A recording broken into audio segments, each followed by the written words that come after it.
everyone, I'm Grandmaster Ben Finegold here with our weekly lecture series. This lecture is going to be on the Colle system, and I want to thank our sponsor, Robert Veneris. If you'd like to sponsor a lecture, you can email my wife, Karen. Her email is karen@atlchessclub.com, and you can sponsor a lecture. Now, the Colle system has a lot of other names associated with it than just Colle. And it was named after Edgard Colle, who was a Belgian player. And I heard about Colle a lot when I lived in Belgium. And according to Wikipedia, it's also known as the Colle-Koltanowski system, which is news to me. But Koltanowski was also Belgian, and he became an honorary grandmaster after he stopped playing. And the other word associated with the Colle system is that of the famous chess player from the late 1800s, Zukertort. And for me, there's the Colle system, and then there's the Colle Zukertort. What's funny about that is Zukertort played before Colle did. So Zukertort doesn't get enough credit, but what they did was different. Several of the moves are the same, and Zukertort involves doing something slightly different than what Colle had done. And this actually leads to different positions.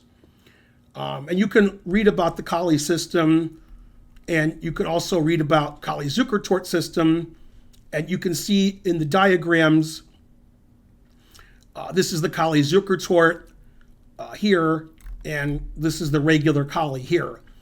And the regular Colle is very similar to the London system, except white doesn't play bishop f4, but basically white makes all the same other moves. And a lot of people who want to learn one opening and don't want to learn tons and tons of theory will learn the London system or the Colle system because for the most part, you're making the same moves every game, irrespective of what the opponent does. That might not be the best way to get better at chess, but it's probably a good way to get an equal or better position after 10 moves against anybody. And you can learn more about the opening by going to Wikipedia and typing in Colle system. If you're interested on your own, you can click on Edgard Colle and read about his life as a chess player, or George Koltanowski, or Johannes Zukertort. Of all those players, the most famous for chess, the strongest at chess, was Zukertort. Zukertort was definitely top 5 in the world at his peak. Colle and Koltanowski were not. They were top 5 in Belgium, easily. Okay, so what I want to do, instead of what I usually do, which is, wow, look, it's the game Carlsen-Kramnik, and it's the game Fischer-Spassky, and it's the game Kasparov-Karpov, and you guys are like, ooh, okay. I want to show games that are from the creators. So what I did was, the first 2 games are going to be from Colle. The second 2 games are going to be from Zukertort. The 5th game I'm going to show you is my favorite game. It's actually from one of them, but I won't tell you which one until we see it. Surprise. But it's my favorite game of the lecture. And it'll be your favorite game of the lecture too. That way, if you don't like the lecture, it'll end on a good note. You'll be like, oh, okay, this is okay. This is acceptable. Okay. So,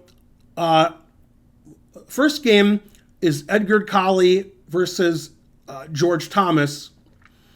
And this was played in Ghent in 1926.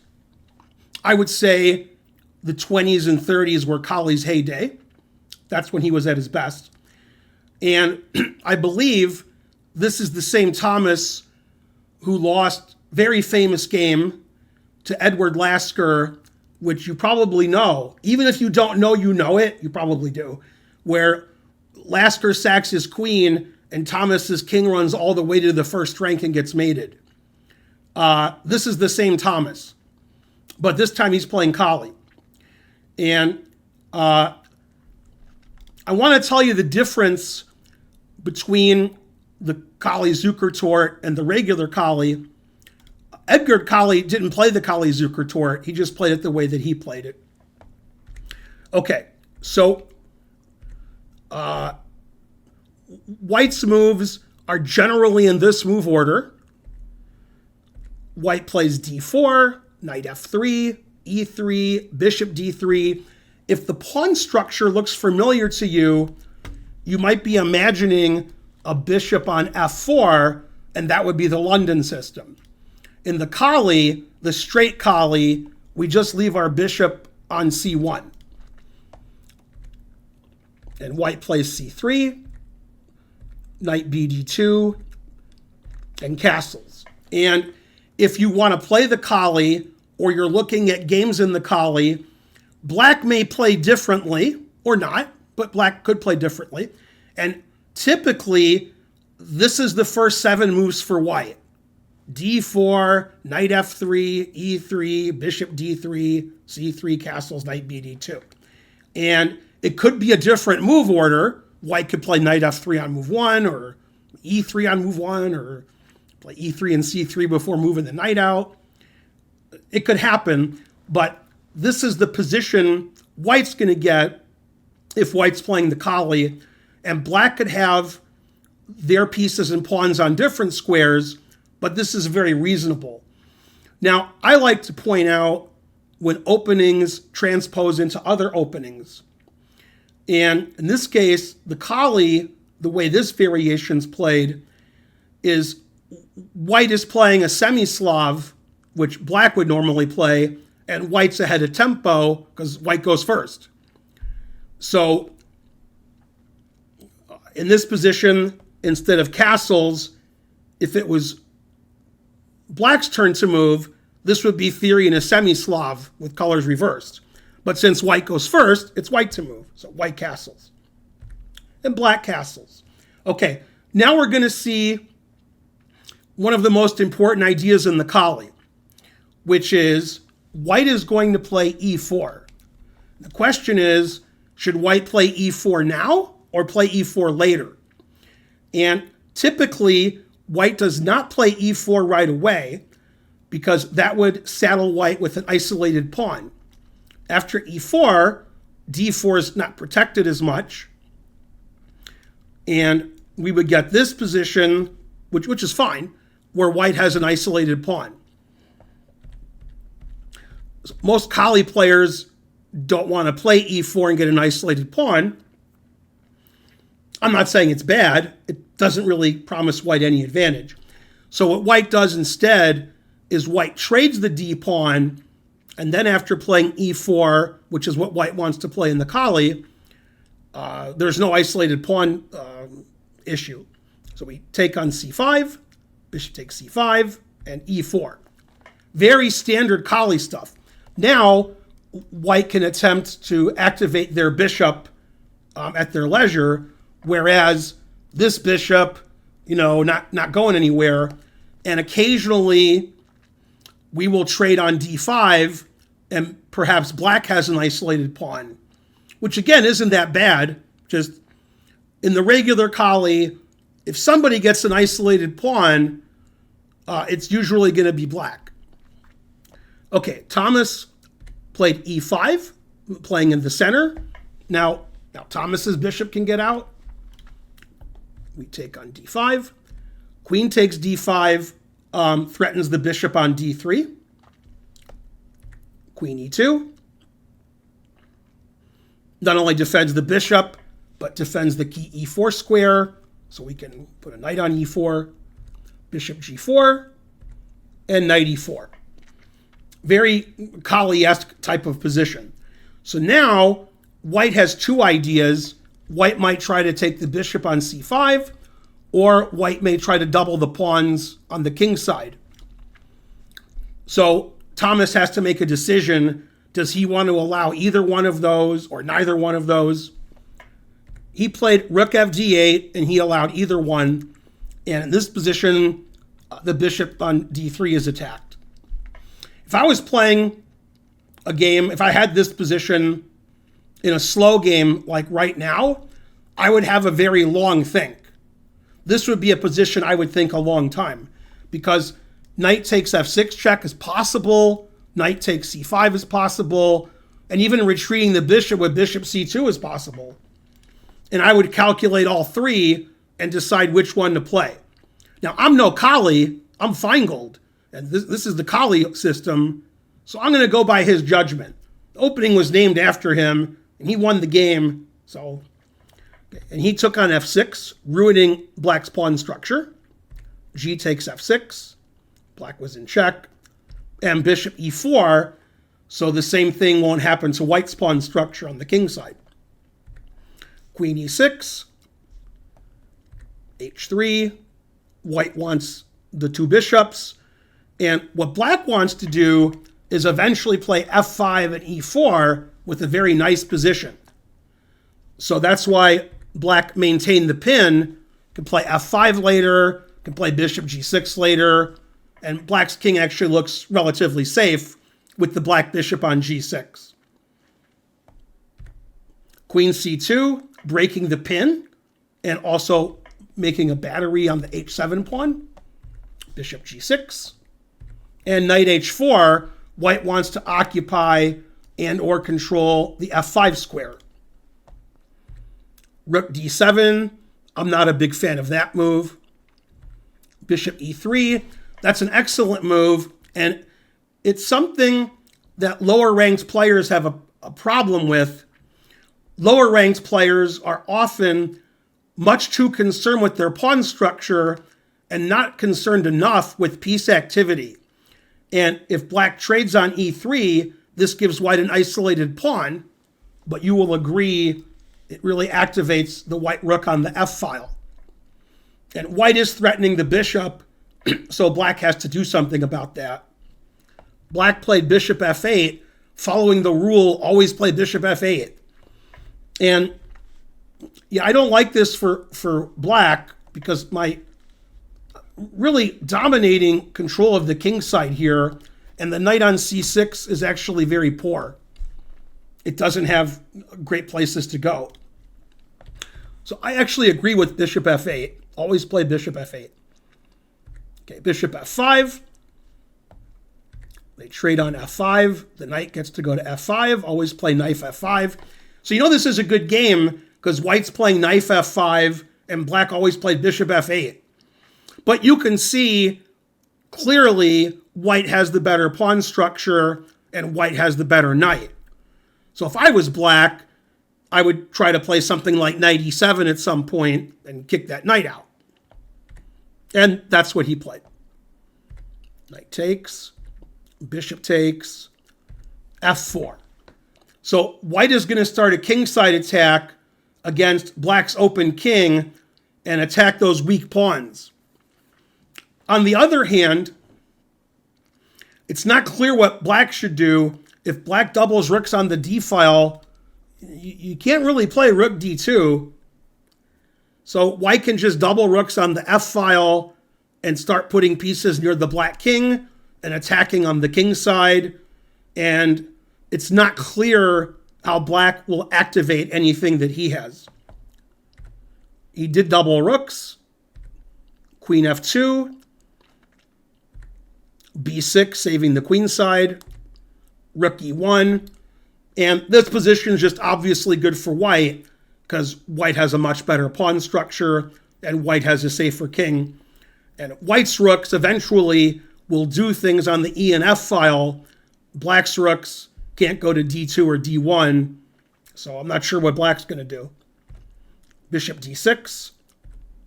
King H1. The king is excellent on H1. It doesn't want to be on this dark square diagonal because black's going to play bishop C5 at some point. So we don't want that to happen. Queen F5. Queen H4. Takes. Black's pawn structure is abysmal. Queen g6. Rook e3, threatening rook g3 with advantage. Bishop takes. Rook takes. Once again, white's threatening rook g3, and white's threatening the pawn on f6. And black better checkmate white because black's pawn structure is frankly ridiculous. King h8, stopping rook g3, winning the queen. Rook g3 anyway. Queen b1 check. And in this position, black doesn't have time for rook d1, threatening rook h1 mate, because black gets checkmated first. So in this position, after king h2, black actually resigned. Resigning is actually quite reasonable, and I'll explain why. I'm threatening queen takes f6 checkmate. The only move that stops queen f6 that makes any sense to me, it might not make sense to you, but it makes sense to me, is rook d6. I don't see another move where queen takes f6 isn't good. Now queen h6 threatens queen g7 mate. So again, I only see rook g8. Then we trade and play rook g4 check, and obviously white's winning. Black has to give the queen away to stop mate. So after king h2, in this position, black resigned. Black never lost any material, but black always had a worse pawn structure and a less safe king and less active pieces. And white took advantage of that, and white won fairly easily, I would say. Okay, another Colle game. This is Colle against Yates. Yates was a famous British player like Thomas. This was also played in 1926 at the FIDE Congress Masters. Sounds strong. FIDE existed in 1926. Okay, so again, it was a Colle, because that's what the lecture's about. Played by Colle. And in this position, black played queen c7. If black played bishop d6, that would be transposing into our last game. But here black played queen c7, white castled, and bishop d6. So we've transposed into our last game, except black played queen c7 instead of castles. Otherwise, the position is the same.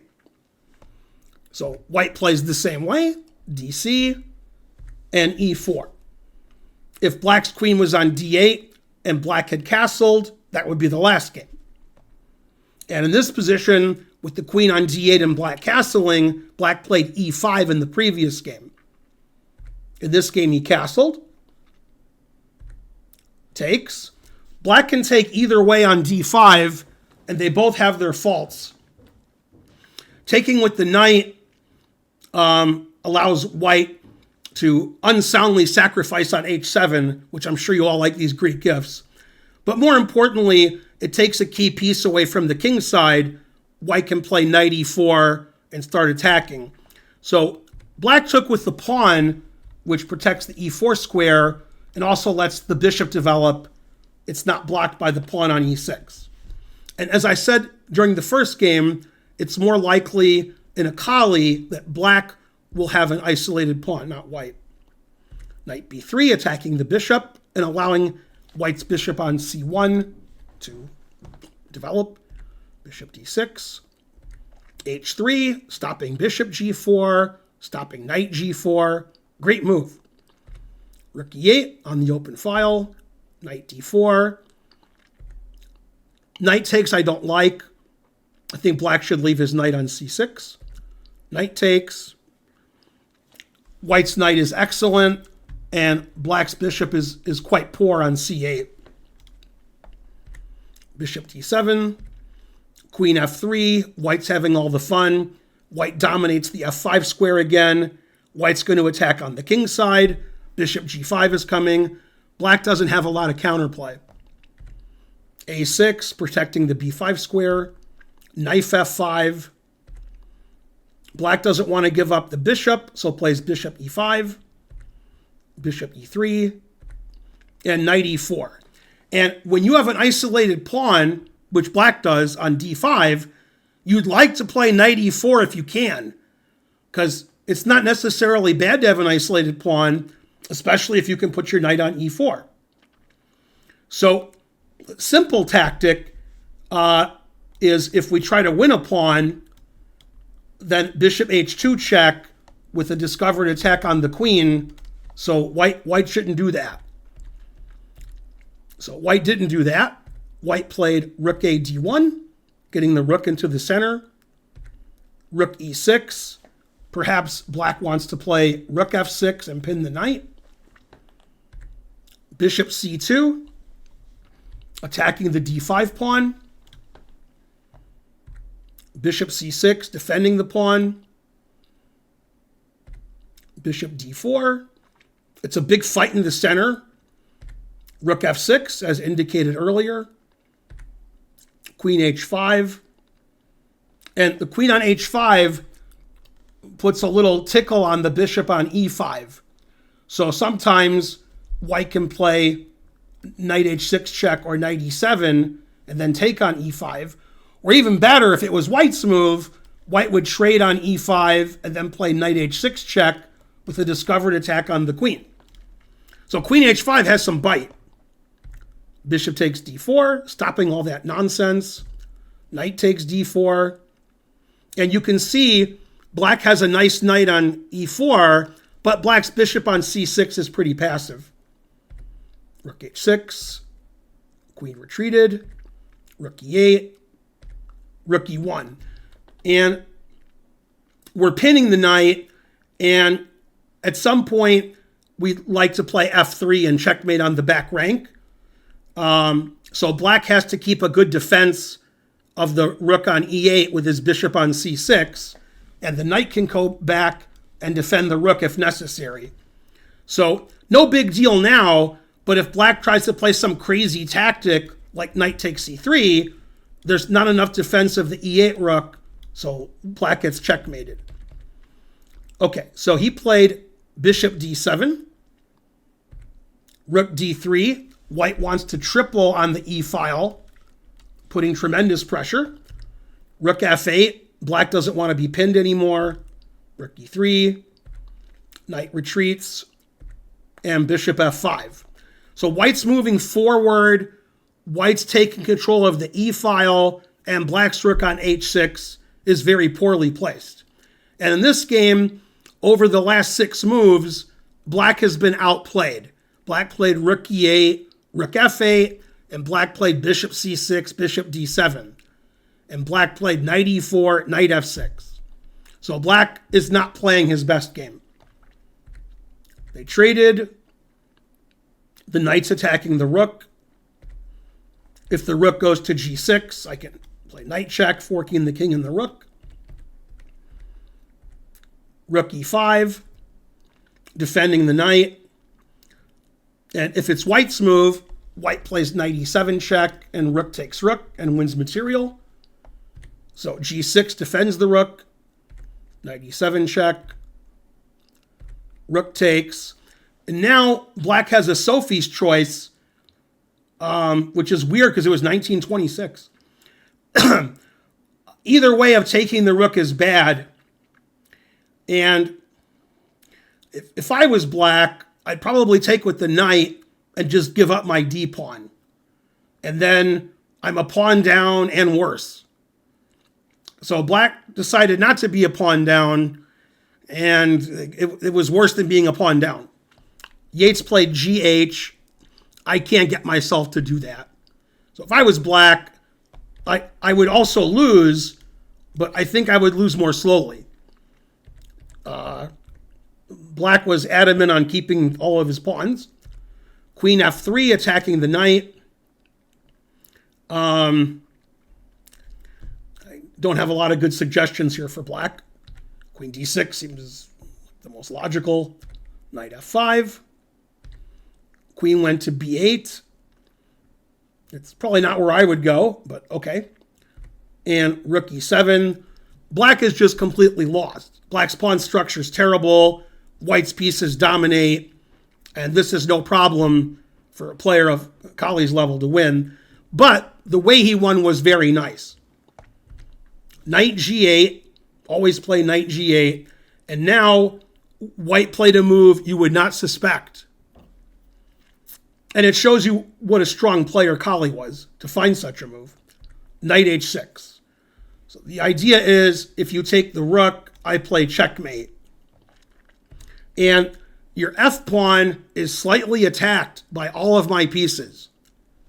So he took the knight, queen f6 check, and then before taking the knight again, he checks on g5, forcing the king to h8. Black's getting mated, and black has all weak pawns. Queen d8, rook d7, another brilliant move. If you take the rook, then this is checkmate. So queen e8, queen f6 check, rook takes d5, threatening rook g5 mate. Takes, and there's no way to save your h-pawn. The best black can do is go into a rook and pawn ending with 3 pawns less. White's going to checkmate black, so black has to trade queens with something like queen e6, let's say, and lose this pawn also. 3 pawns down on a rook and pawn ending is not good. I hope you learned something this lecture. That's not good. You can write that down. 3 pawns down, rook ending, not good. So here here Yates resigned. So another nice, clear win for Colle in the opening system named after him. Now we're going to look at a couple of Zukertort games, and we'll see the difference between the Colle and the Colle Zukertort. This is Zukertort against Max Judd. Max Judd was one of the top 10, top 20 U.S. players. This was played at the Manhattan Chess Club in 1883. And you can see that it looks like a Colle, same as the last games. And the difference is white doesn't play c3, white plays b3, and fianchettos his bishop. And black makes some moves. And we basically get the same position for white, except the pawn's on c4 instead of c3, and the bishop's on b2 instead of c1. Other white pieces and pawns are on the same squares. And black has many ways to play against this, and this is one of them. And now, white can also play for e4, just like in the regular Colle. So that's fine. Knight f8, a very poor passive move. e4, very aggressive, threatening e5. And you can see white has an excellent position with good prospects for his pieces, and black's bishop on c8, as happens often in queen pawn openings, is quite poor. Queen d2, and black just has a passive position. f5, that ruins black's king position and severely weakens his e6 pawn. I wouldn't recommend the move f5. Knight h4, black goes on the attack, even though black's pieces are here. Not good chances for success. And in this position, black's threatening mate in 1 with queen h2 mate, and if you were playing a blitz game, you might just play g3 quickly, but Zukertort's move is much stronger. He plays the move f4. And this cements the weakness on e6. That pawn's never going to move, and it also allows my rook to come in and help with the attack later. And it kills the bishop on d6. So I like the move f4 a lot. Bishop d7, b4, white plays on the queen side. King f7, maybe black wanted to play rook g8 and g5. I'm trying to give black an excuse for playing king f7. I didn't play king f7. I'm innocent. Bishop b3, getting on the diagonal of the king. a5, c5. And now white does a standard breakthrough, which I think in 1883 wasn't standard, but Zukertort was pretty good. White really wants to play d5, but there's a lot of black pawns defending d5. So he played b5, and he's waiting for black to take that pawn, and then he'll play d5. So black obliged, and white played d5, and black's king isn't looking so good. And this not only helps my bishop on b3, it helps my bishop on b2. So my bishops are better than your bishops. Rook d8, d6, attacking the bishop.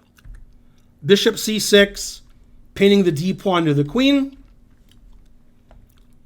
Queen c3, threatening. Queen takes g7, checkmate, and threatening the bishop. But black has a defense. Queen g4, defending mate and threatening mate. That's pretty good. Rook f2. Now black has to deal with his dark squared bishop and plays the move. Oh, he plays b4. I thought he played bishop b8. Attacks the queen. Queen stays on the diagonal, and then bishop b8. And in this position, white played a very high-class move. It's not a move most people would consider, but it ends the game immediately. Strategically, black is lost because white has this dominating pawn duo against this terrible bishop. And black's king is exposed. White's bishops are better than black's bishops. But this move is like extra class, showing you how strong Zukertort was. You pause the video and try to find the winning move for white, although an engine might say that many moves win.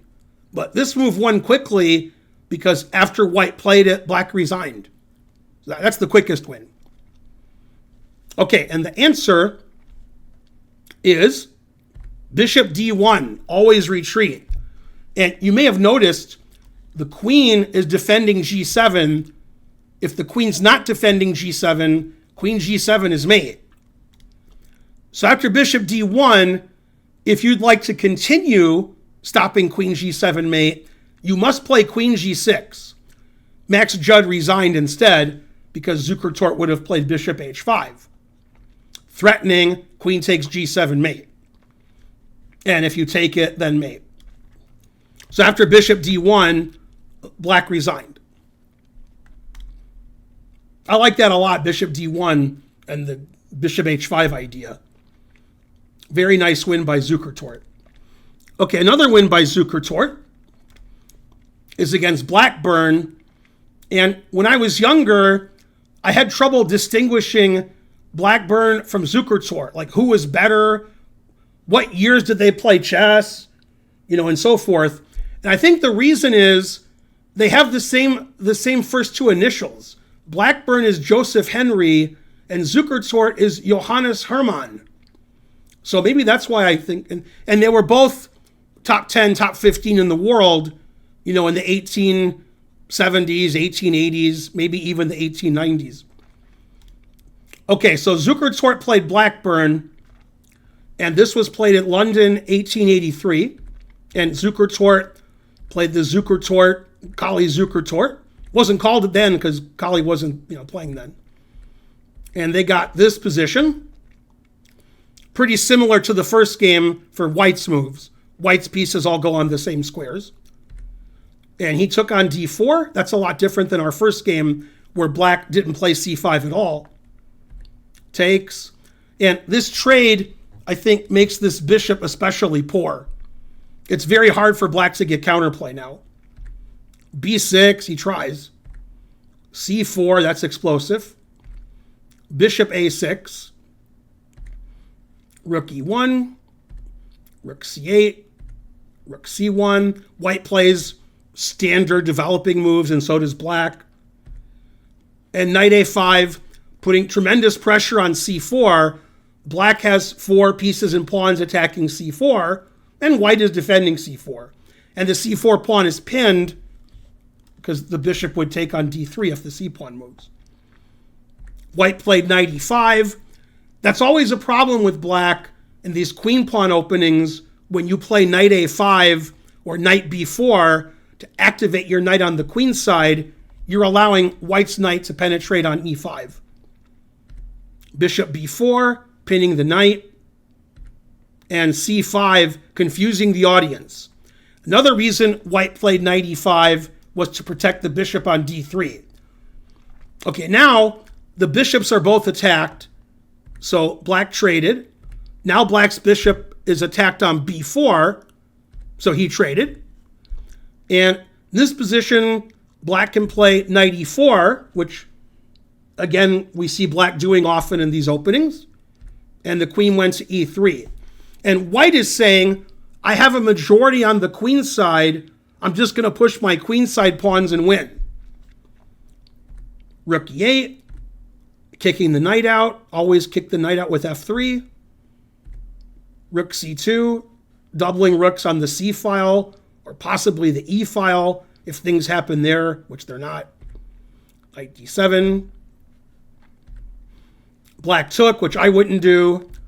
But already white was, ready to play something like c6 or knight e5. So he took. Now I really like white. Knight b8, trying to set up a blockade on c6. Knight e5. f6, never play f6.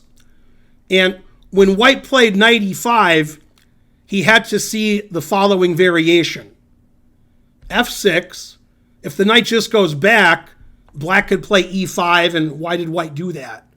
But white saw f6, and he was prepared to play c6, which the knight now defends. And white wants to play c7 next move, forking the queen and knight.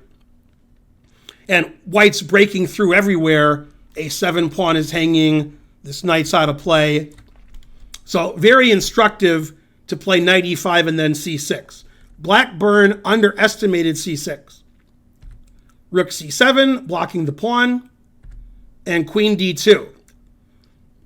And I think when Zukertort played knight e5, he saw queen d2 attacking the knight on a5, which was defended by the queen, but black played rook c7. Well, the knight has nowhere to go safe, so he just took the knight on e5, took the knight on a5. White has this fantastic passed pawn, and white's threatening the e5 pawn. So black played queen c8. If black plays queen d6, which is what I would have played, then white has a choice here. Bishop a3 is good. That's a good move. Probably that's the best move. And I think black has to go back to d8. And this position's very poor for black, but I think this is better than what he did. And what he wanted to do was trade his e pawn for the c6 pawn, because the c6 pawn is pretty dangerous, but if you take it, then it's not dangerous. So he took on e5, and he played rook f7. He changed his mind. If you play rook takes c6, I can simply trade and attack your knight, and your knight's pinned, and white wins. And I assume queen c5 also. Actually, queen c5, knight e7 might not win. But queen a4, queen b5, those should both win. So black decided to try to win the c pawn for the e pawn, and then he changed his mind here. He could also take with the knight, but then I play queen takes c7. So, okay, so black is completely lost now. Bishop takes, c7, and white has 3 connected passed pawns on the queen side. Black tries to get counterplay, and white plays rook b5 and says, I want to play rook b8. And black's counterplay is too slow because rook b8 wins immediately. Rook f8, plays rook b8 anyway. Takes, and then he queens. Oh, he played queen a4. That's right, queen is a blunder, which I've pointed out already in other lectures, because queen takes queen is check. That's the kind of mistake I would make in blitz. So he played queen a4.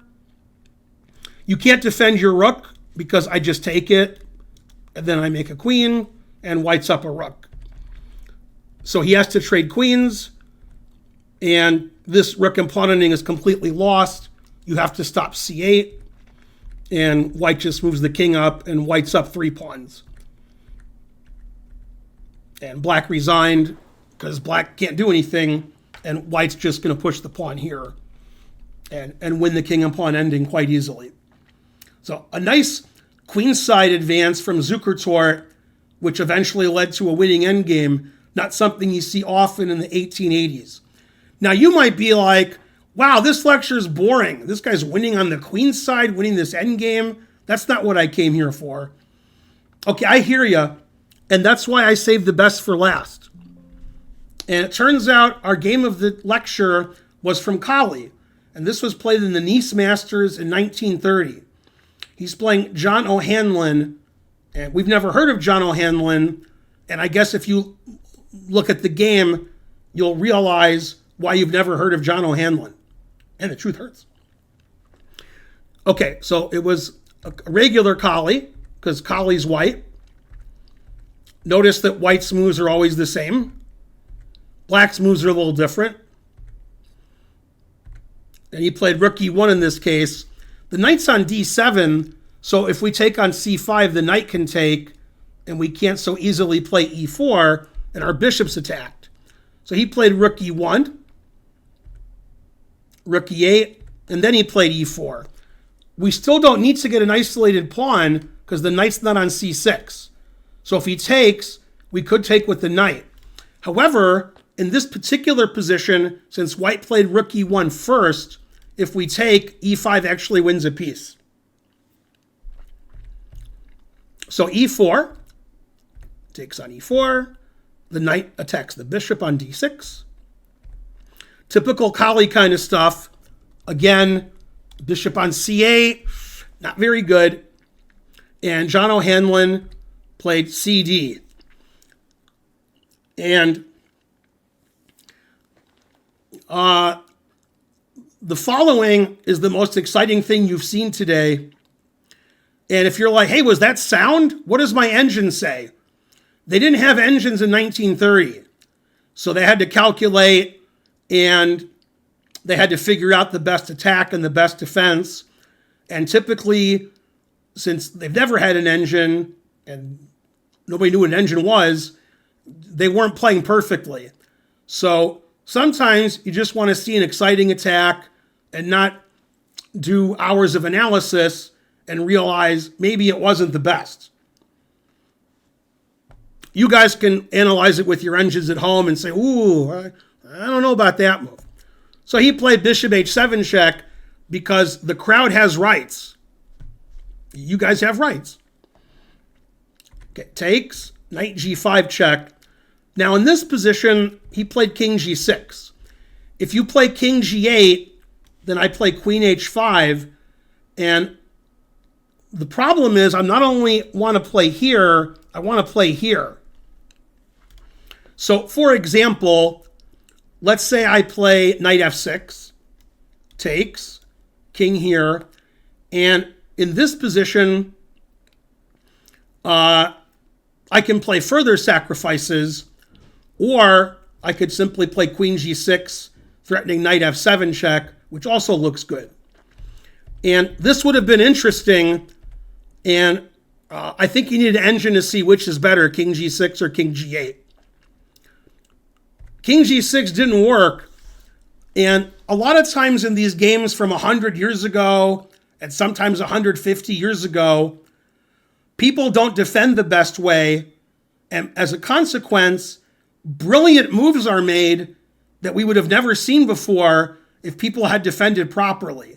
And I think if you're black and you don't see the brilliant move, you might play king g6 because it doesn't look like white has enough firepower to keep attacking.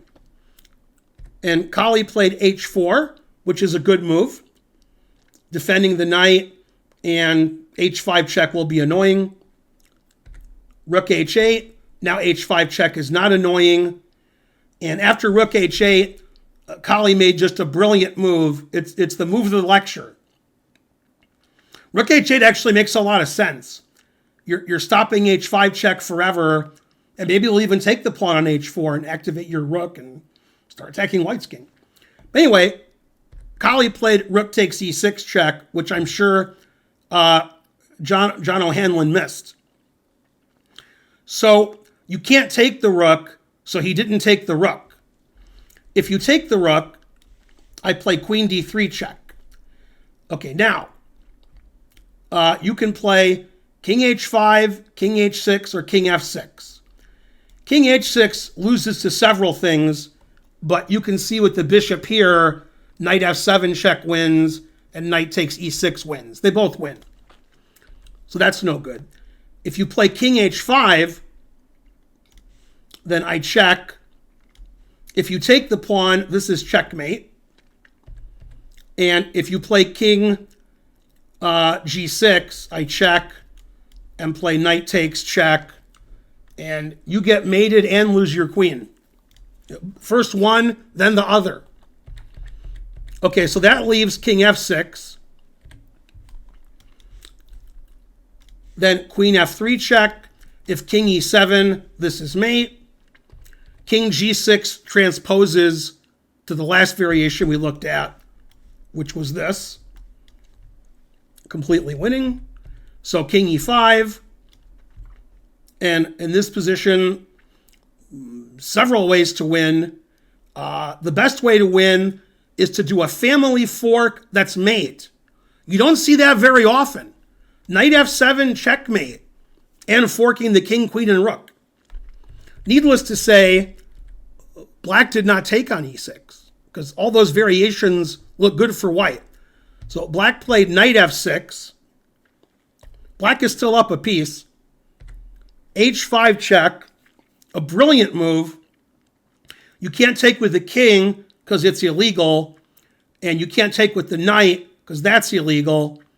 And the point is, if I play queen d3 check, you could play king h5. However, after h5 check, he didn't play rook takes h5, which is unfortunate because that's also cool. Queen check, you can't play king h5.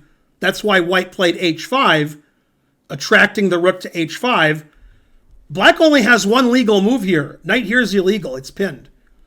And after king h6, hopefully you can find the best move for white. If you don't find the best move, but find the second best, the third best, or the fourth best move, you'll still win.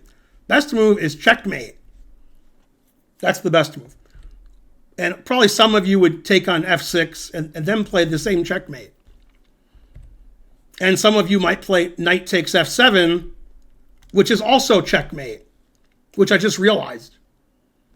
Man, black's position sucks. Okay, so he didn't play rook takes h5. He played king h6. Rook takes d6. Knight takes f7, double check. Obviously wins too. This just wins more easily. Queen a5 instead of resigning.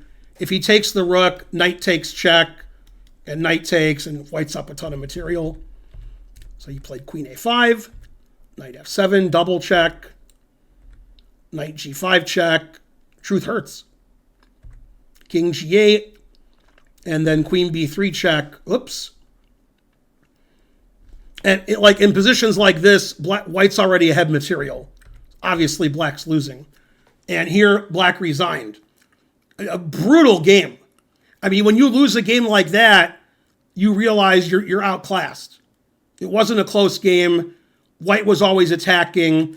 And you could argue, my engine says black's doing okay after bishop h7 check. Well, how did black do against it? The truth hurts. So I was doing okay, and I actually did okay are two different things. And this game, black basically got run over by a bus. And that bus was Edgard Colle. His nickname before he joined the NFL was the bus. I'm Grandmaster Ben Finegold. I want to thank Robert Veneris again for sponsoring a lecture. If you'd like to sponsor a lecture, the email is karen@atlchessclub.com. Please like and subscribe and leave a comment. And I'll see you guys next time with more weekly sponsored lectures. Bye, everybody.